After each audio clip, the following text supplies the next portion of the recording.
Hello and welcome back my dear students. एक बार फिर हम इस स्टोरी को लेकर आगे बढ़ेंगे। The gift of the Magi. इसके दो वीडियोस ऑलरेडी मैं दे चुका हूं आप लोगों के लिए और ये थर्ड वीडियो है इस चैप्टर के लिए। और कहां तक हम आगे पढ़ चुके थे स्टोरी को, तो आप याद करेंगे तो आपको याद आ जाएगा कि डेला के बारे में बताया गया है, जिसके पास $1 और 87 सेंट्स सेविंग्स है उसकी, जिससे वो अपने हस्बैंड के लिए क्रिसमस पर गिफ्ट खरीदना चाहती है। देन उसके हस्बैंड हैं जेम्स, जिनका जो है बहुत ज्यादा कुछ उनकी अर्निंग्स नहीं है, बहुत ज्यादा कमाई नहीं है उनकी।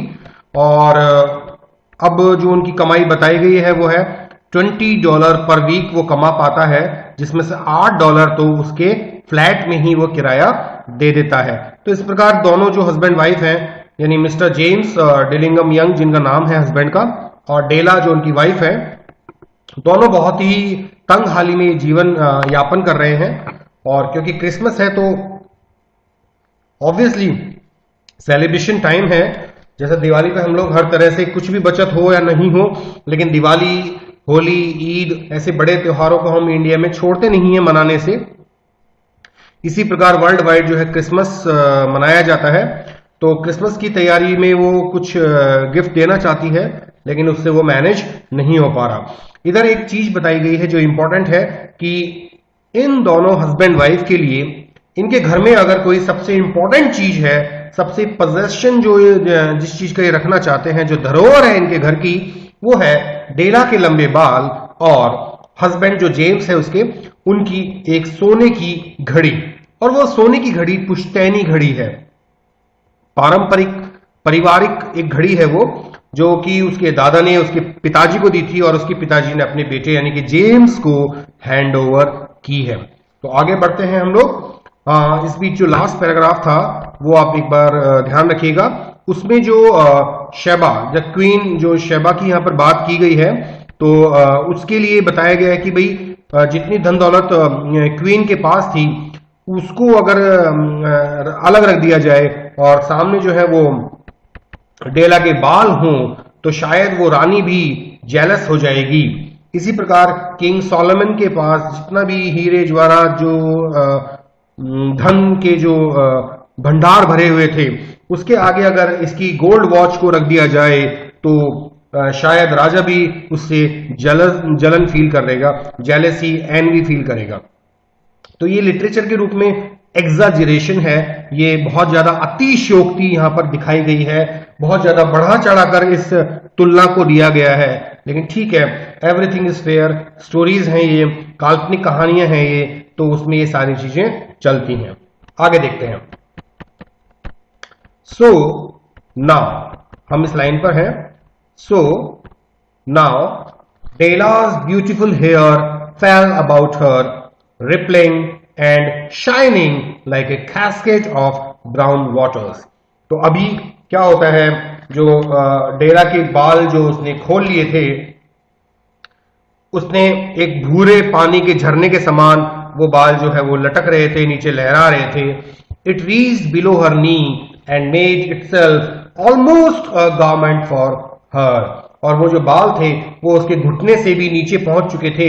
And made itself almost a garment for her, और लगभग वो एक गारमेंट के रूप में, यानी हम कहें कि वस्त्र के रूप में, पोशाक के रूप में वो दिखाई दे रहे थे। And then she did it up again nervously and quickly. Once she faltered for a minute and stood still while a tear or two splashed on the worn red carpet। तो उसके बाद वो जो थी उसने जल्दी से थोड़ी चिंता दिखाई, उसके चेहरे पर चिंता वापस आती है, और एक बार उसने फिर से अपने बालों को जो है वो लहराया। और एक बार तो वो कुछ मिनट के लिए बिल्कुल चुपचाप खड़ी हो गई और थोड़ा सा उसको लड़खड़ाहट महसूस हुई, और उसकी आंखों से एक दो आंसू भी गिरे। Once she faltered for a minute का मतलब है वो 1 मिनट के लिए लड़खड़ाई। and stood still while a tear or two splashed on the worn red carpet. जहां कर्सर ब्लिंक हो रहा है वहां तक पढ़ चुके हैं. उसके एक दो आंसू भी जो है वो कालीन पर गिरे. कारपेट यानी कालीन. On one, actually this is one went her old brown jacket. On one went her old brown hat. एक आंसू जो है वो उसकी जैकेट पर गिरा, एक जो है उसकी हैट पर जो रहा. तो एक्चुअली थोड़ा सा आई एम सॉरी, जस्ट एक कंफ्यूजन ही है, ये ऑन ही है. आई एम सॉरी, ये प्रिडिक्ट गलत हो गया है इसका. इट्स ओके, हो जाता है पढ़ते पढ़ते थोड़ा जल्दबाजी में. Now on went her old brown jacket का मतलब है यहां पर उसने अपनी जैकेट पहनी. इसीलिए हम कहते हैं कि अगर आप जरा सा भी कहीं लॉस्ट होते हैं पढ़ते हुए या पढ़ाते हुए तो आपसे गलतियां हो सकती हैं. ऑनलाइन ये गलतियां हो सकती हैं. जरा सी नजर अगर आपकी चूकी तो आप दूसरी लाइन को पढ़ना शुरू कर देते हैं. So it's okay, I have realized कि ये गलत था. Now on went her old brown jacket. उसने अपनी पुरानी ब्राउन कलर की जो है वो जैकेट डाली, पहनी उसने वो jacket. On went her old brown hat. और उसने जो है वो अपनी जैकेट डाली, जैकेट जो है उसने वो पहनी, हैट पहनी. with a whirl of skirts and with a brilliant sparkle still in her eyes, she fluttered out the door and down the stairs to the street. उसके बाद उसने क्या किया, ये सब जो उसने पहना, तो पहनने के बाद वो आगे तेजी से दरवाजे से बाहर निकलकर सीढ़ियों से नीचे उतरी और गली में चली गई.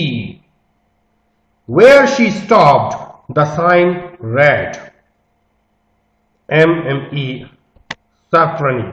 ये जो नाम यहां पर दिया गया है Sofronie, hair goods of all kinds, हर तरह के बाल, सभी प्रकार के बालों का सामान यहां पर मिलता है. One flight up Della ran and collected herself. और डेला जो है वहां पर अपने आप को उसने थोड़ा शांत किया, और उसने अपने आप को थोड़ा शांत किया, नॉर्मल किया. फैंटिंग, थोड़ा सा उसने अपनी सांस को संयमित किया. Madam large too white chilly hardly look the सैफरनी.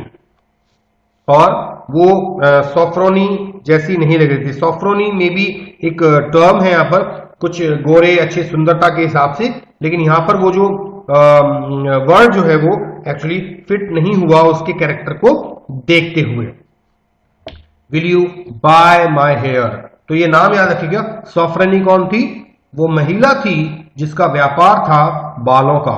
वो बालों से बनी हुई चीजें बेचा करती थी. Will you buy my hair, क्या आप मेरे बाल खरीदेंगी? Ask Della. I buy hair, हाँ मैं बाल खरीदती हूं. Take your hat off and let's have a sight at the looks of it. अपनी जो है हैट उठाओ, अपने जो है हैट को उतारो और मुझे देखने दो कि ये बाल कैसे दिखते हैं. Down repelled the brown cascade. और वो जो ब्राउन कैस्केड थे, यानी कि जो झरने के रूप में वो बाल जो है, बिल्कुल भूरे बालों का झरना जो था वो नीचे लहरा उठा. And then what happened? What happened? $20. सीधा सीधा उन्होंने क्या कहा कि $20, मैं इसके $20 तुम्हें दूंगी. Said madam lifting the mask with practised hand. और बिल्कुल अनुभव के तौर पर, जैसा कि बालों को छूकर लगा, उसने जैसा महसूस किया, उसने उनको उठाया और कहा कि मैं इसके $20 दे सकती हूं. Give it to me quick. उसने कोई मोल भाव नहीं किया. आप याद कीजिए, शुरू में जो हमने देखा कि उसने $1 और 87 सेंट 87 सेंट्स जो उसने बचाए थे, वो सारे के सारे पैसे वो थे जो डेला ने छोटे छोटे दुकानदारों से बार्गेनिंग करके कमाए थे। चाहे वो कोई ग्रोसर रहा हो, चाहे वो कोई बूचर रहा हो, मीट बेचने वाला, या कोई भी पर्सन जिससे उसने जो है सामान खरीदा होगा, उससे उसने उन पैसों को बचाया था। लेकिन यहां पर वो एकदम से रेडी हो गई है, give it to me quick, मुझे $20 दे दीजिए। देखिए मजबूरी है यहां पर, ठीक है। Oh, and the next 2 hours tripped on by on rosy wings, और अगले 2 घंटे देखते ही देखते पंख लगाकर उड़ गए, समय फटाफट निकल गया। फॉरगेट द हैज्ड मेटाफर, ये एक तरह की मेटाफर है, ये एक तरह की तुलना की गई है समय की, पंख लगाकर उड़ गया। She was ransacking the stores for James present.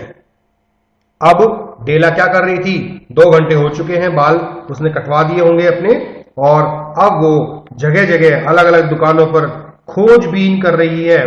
किसकी खोजबीन कर रही है? अपने हस्बैंड जिम के लिए एक अच्छे से क्रिसमस गिफ्ट की। जी हां, वो वहां पर क्रिसमस गिफ्ट को ढूंढने गई है, क्रिसमस गिफ्ट लेने के लिए गई है। She found it at last, और अंत में उसे वो मिला। It surely had been made for Jim and for no one else. जी हां, क्या हुआ? बिल्कुल उसे एक गिफ्ट नजर आया, जो कि उसे देखकर ऐसा लगा कि ये शायद जिम के लिए ही बनाया गया है, किसी और के लिए नहीं। There was no other like it in any of the stores, and she had turned all of them inside out. ऐसा कोई भी गिफ्ट उसे किसी भी स्टोर में नजर नहीं आया, उसने सारे स्टोर खंगाल लिए थे। It was a platinum fob chain. ये प्लेटिनम की बनी हुई एक चैन थी, simple and chest in design, बिल्कुल सादा और शुद्ध डिजाइन की बनी हुई, जो कि पूरी तरह से एक तरह से क्लियर था कि ये बिल्कुल ओरिजिनल चीज है, अच्छी चीज है। Properly proclaiming its value by substance alone and not by meretricious ornamentation, as all good things should do. बिल्कुल वो एक अच्छी चीज थी, और उसकी क्वालिटी देखने से ही मालूम पड़ रही थी, ना कि उसमें बहुत ज्यादा शोबाजी दिखाई दे रही थी, बल्कि उसका जो वर्थ था, जो उसकी असली कीमत थी, वो उसे छूने से ही पता चल रही थी कि कितनी बढ़िया चीज है, कितनी बढ़िया ये प्लेटिनम की चैन है। It was even worthy of the watch, और जो गोल्ड वॉच थी उसके लिए उसे ये पट्टा चाहिए था, ये घड़ी का एक चाहिए था, ये चैन चाहिए थी, जिसको वो अपनी जेब में लटका सकता था। पहले वैसी ही घड़ियां होती थी, आपने गांधी जी को कई बार देखा होगा ऐसी घड़ी यूज करते हुए डॉक्यूमेंट्रीज वगैरह में। तो ऐसी एक वॉच थी, उसके लिए वो चैन ढूंढ रही थी। It was even worthy of the watch, और बिल्कुल ये उस घड़ी के योग्य थी, क्योंकि घड़ी भी बहुत दुर्लभ थी, बहुत सोने की वो घड़ी थी, खानदानी घड़ी थी, तो उसके साथ ये मैच कर रही थी। As soon as she saw it, she knew that it must be Jim's. जैसे ही उसने उसे देखा, वो समझ गई कि ये तो जिम के लिए ही है। It was like him. ये बिल्कुल जिम जैसी थी। कैसी थी जिम के लायक? क्यों थी? Quietness and value. The description applied to both. जैसा जिम था, बिल्कुल शांत और मूल्यवान, यह विवरण जो है वो दोनों पर ही लागू है। यहां पर घड़ी भी बिल्कुल, घड़ी की चैन भी बिल्कुल वैसी थी। $21 they took from her for it. मैं पहले भी बोला था कि कुछ और यहां पर फिगर्स आएंगे, तो याद रखिएगा $21 कितने में उसने चैन खरीदी? $21 में। लेकिन उसे बालों के कितने मिले थे?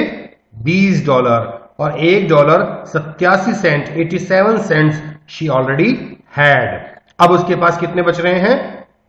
87 सेंट्स।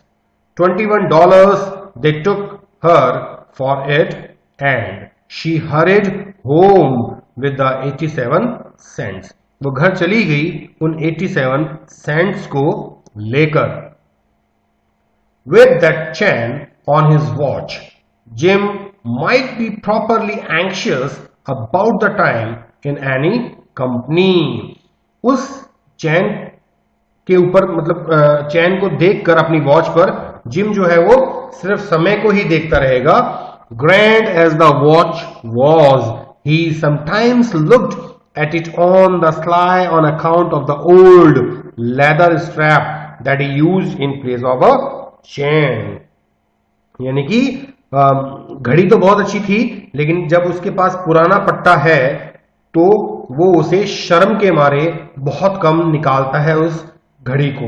यानी वो डरते हुए छुपाते हुए निकालता था, क्योंकि उसे लगता था कि अगर कोई इस चैन को देख लेगा तो वो उसे चिढ़ाएगा कि भाई इतनी बढ़िया घड़ी, लेकिन उसके ऊपर ये गंदा सा रद्दी सा एक चैन तुमने लगा रखा है, ओल्ड लेदर की एक पट्टी लगा रखी है.